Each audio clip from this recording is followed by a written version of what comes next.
बोलता है हट पागल, ऐसा करके उसको हकाल देता है। तो घर जाता है, बोले ऐसा क्या हो गया, थोड़ा शीशे में वगैरह देखता है, कपड़े वगैरह चेंज कर लेता है, थोड़ा मेकअप करके वापस आता है। फिर बोलता है भाई साहब ये टीवी कितने में दिया? अरे पागल वापस आ गया, हट। तो वापस घर जाता है, बोले ये क्या हो गया है ना, थोड़ा डॉक्टर को दिखा के आता हूँ। दूसरे लोगों को भी देखता है कि मैं कुछ पागल जैसा दिख रहा हूँ क्या। तो वापस तीसरी बार थोड़ा प्लास्टिक सर्जन के पास जाकर थोड़ा सा चेहरा मेरा चेंज करके वापस जाता है और दुकानदार को पूछता है भाई साहब ये है ना कितने में दिया टीवी? तो होता है पागल है ना, समझता नहीं है, बार बार आ रहे हो। तो उसको समझ में नहीं आता, आखिर में पूछता है कि हुआ क्या है? बोलता है भाई ये टीवी नहीं है, ये ओवन है, ओवन। वो टीवी जैसा दिखता है लेकिन ये टीवी नहीं है, ओवन है। तो सबसे पहले योगा क्या है वो जानने के पहले हमको जानना पड़ेगा योगा क्या नहीं है। तो क्या नहीं है योगा? योगा बहुत सारी चीजें नहीं है।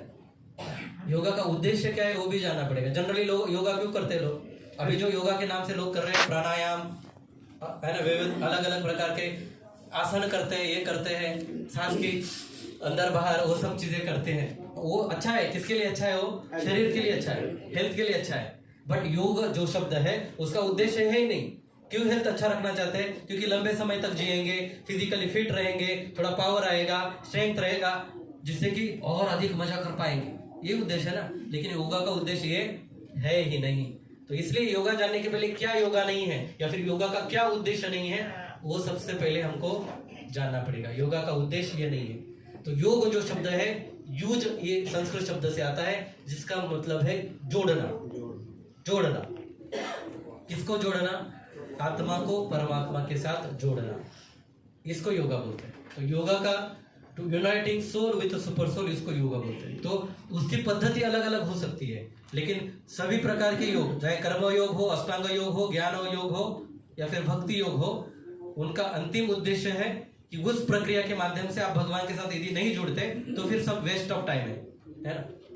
आप कौन सा भी योगा कर रहे हो कोई प्रॉब्लम नहीं है, लेकिन अल्टीमेटली यदि वासुदेवम सर्वमिति समात्मा सुदुर्लभ, यदि आपको कंक्लूजन बराबर नहीं होता है तो आपका प्रयोग सब व्यर्थ है। तो इसलिए uniting soul with super soul वो उसका पर्पस है ना।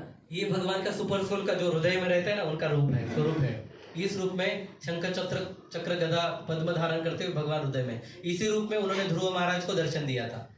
ये जो सुंदर चित्र उधर देखा ना कि छोटा बालक, तो उसी रूप में भगवान पहले उसके हृदय में प्रकट हुए जब वो ध्यान में है ना तप में बैठा था।